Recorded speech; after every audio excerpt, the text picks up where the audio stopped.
One of the Prophet's companions comes and asks him, O Prophet of Allah sallallahu alaihi wasallam, make me a leader over one of your provinces. Abu Dharr radiallahu anhu. The Prophet sallallahu alaihi wasallam says, Ya Aba Dharr, innaka da'if. You are too weak to do that. Your personality doesn't suit this kind of work. In fact, you are so not good at leadership.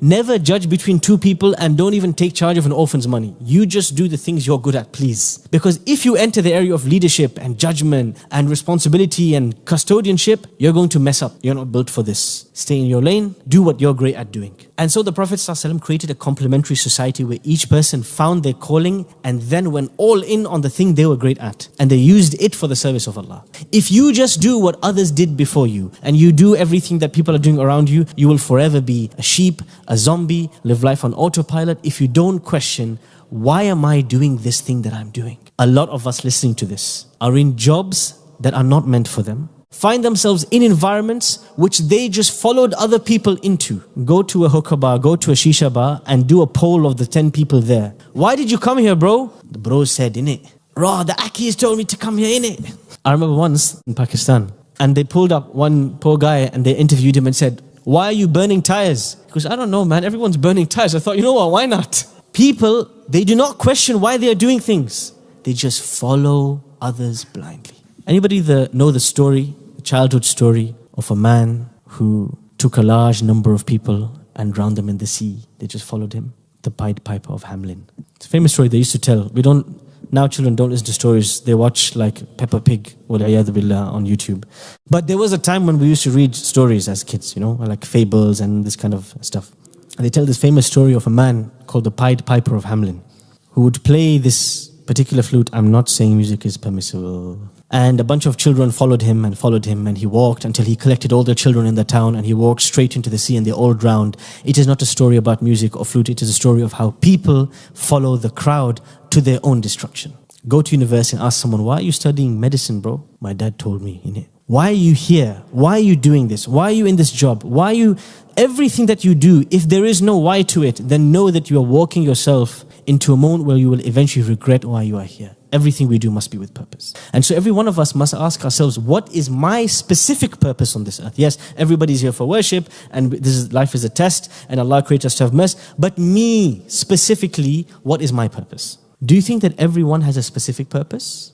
Of course. It is disgusting to imagine Allah would create something or someone without purpose. Let me ask you the question. What was the purpose Allah created Bilal ibn Rabah for? What was the specific function that Bilal played in society? What was the role, the job description that he had every day, day in, day out? He called to prayer. Did he just call with his voice? That's the only way he called to prayer? No, Bilal radiallahu anhu lived salah like nobody else. Which is why the Prophet ﷺ says to him one day, a very shocking hadith, Ya Bilal, O Bilal, tell me what secret deed you do. He hears the footsteps of this man in Jannah. What do you think he did? He says, O Prophet of Allah ﷺ, nothing special about me, but every time I do wudu, I pray 2 units of prayer. He was a man who embodied salah, called to salah with his voice and with his actions. That was his role. He was the salah ambassador in society. Some of you here have specific skills. Skills that you find yourself, they call it the flow state. The way you know the thing Allah created you for. You find it comes very natural for you. Many people wonder, what am I supposed to do? Especially A-levels, college, university time. Who am I?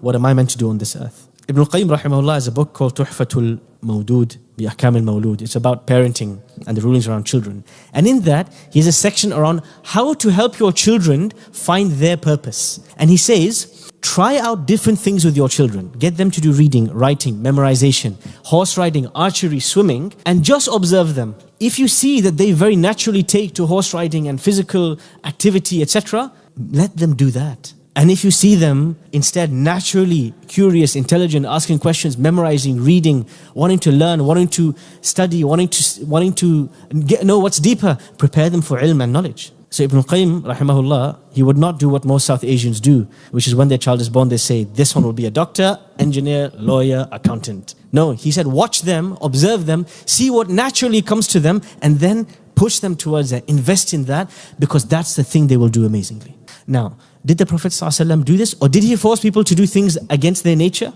No, what the Prophets did, ﷺ, he would help people find their specific purpose. He would let them try different things, and he would see there's one thing this person is amazing at. Bilal was the ambassador for salah. Khalid ibn al-Walid, military strategist. Hassan ibn Thabit, he was a poet. Was he a poet before Islam?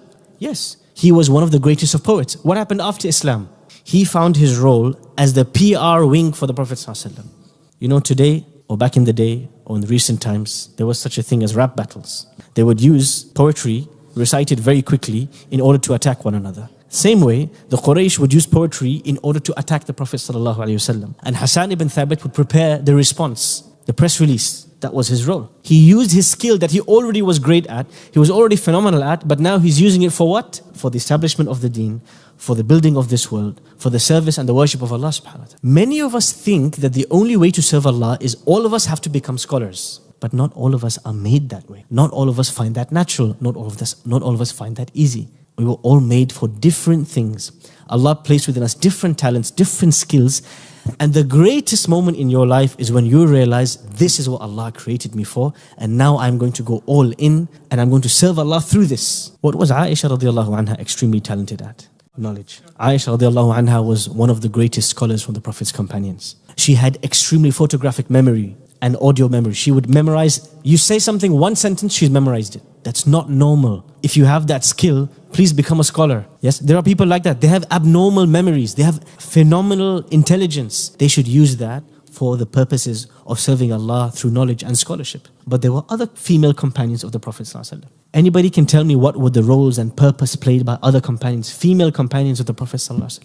Khadija radiallahu anha, who would participate in business, in trade and commerce. Hafsa radiallahu anha was one of the people who collected the Quran. Every companion of the Prophet had a role. Now, sometimes some of his companions would try and stretch. They would try and do something they're not made to do. One of the Prophet's companions comes and asks him, O Prophet of Allah sallallahu alaihi wasallam, make me a leader over one of your provinces. Abu Dharr radiallahu anhu. O Prophet of Allah, he says, make me a leader over this province. The Prophet ﷺ says, Ya Abu Dharr, innaka da'if, you are too weak to do that. Your personality doesn't suit this kind of work. In fact, you are so not good at leadership, never judge between two people and don't even take charge of an orphan's money. You just do the things you're good at, please. Because if you enter the area of leadership and judgment and responsibility and custodianship, you're going to mess up. You're not built for this. Stay in your lane, do what you're great at doing. And so the Prophet ﷺ created a complementary society where each person found their calling and then went all in on the thing they were great at. And they used it for the service of Allah. And so we find ourselves that if you want to find your purpose in this life and your specific mission and calling, here is a step-by-step process. Number one, you have to be self-aware. You have to try different things. Test yourself and find what are the unique qualities and skills that you find in yourself that nobody else has around you. Number two, test yourself until you find something called flow state, which is when you find time passes that you don't even realize it's passing. You're enjoying yourself so much, you don't even realize time is passing. What you are doing in this state is what Allah created you to do. By the evidence of the Prophet ﷺ when he said, قُلْ اعْمَلُوا فَكُلٌّ مُيَسَّرٌ لِمَا خُلِقَ لَهُ. Do, try different things. You will find easy the things Allah created you to do. You'll just find it natural to you. Step 3. Once you find the thing that you are most inclined towards, comes most natural to you, comes most easy to you, now you have to hone and develop this skill. Invest in it with time and with money, with experience, with mentors, with apprentices, until you get to the level of mastering the skill. And never accept anything less than mastery. The Prophet ﷺ said, Allah prescribed mastery and perfection in everything. He gives you an example. If you're going to be a butcher and you're going to slaughter animals, sharpen your knife and do a proper job. Rest the animal in peace by the mastery of your slaughter. Everybody should have a craft and be a master of your craft. Don't try to do what somebody else is good at. You do you. And if you're trying to do something you're terrible at and you're not made for, you're going to cause more harm than good. Just like Abu Dharr, when he wants to be a leader, the Prophet ﷺ said, no, you're not made for leadership. You do that thing instead, please.